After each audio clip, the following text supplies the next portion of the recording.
soki babengo Tshisekedi seki bafingi yo na Congo yo. À l'heure où le peuple congolais azali soudé comme un seul homme avec objectif Semoko, pona ko bengana monguna M23 soutenu na Rwanda sous la communauté internationale mobimba na ngambu na ye chef de l'État son excellence Félix Antoine Tshisekedi Tshilombo azali kolala te butu moi pona ko apporter solution durable. Certaines personnes soi-disant politiciens à la politique, à la pratique politicienne, veut dire Yabamboua, bazali ko se permettre ko le kana certains médias ou yoba intention ici yebana pour na ko distraire peuple congolais avec ba makambu ya pamba makambu ya kala pour na ko salir kombo ya mokonzi ya mboka ba bonnes actions na ye pe ko sala propagande ya Rwanda pe Paul Kagame soki pe ye muta finansaka bango to yebite. Non, il n'y aura pas d'élection.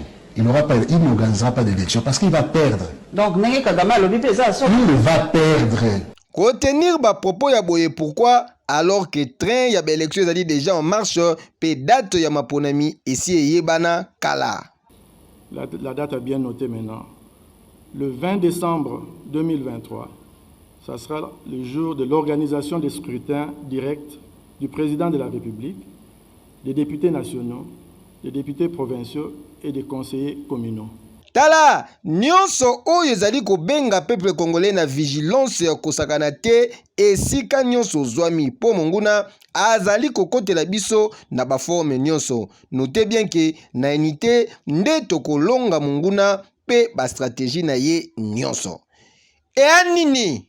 C'est honteux et je dirais même diabolique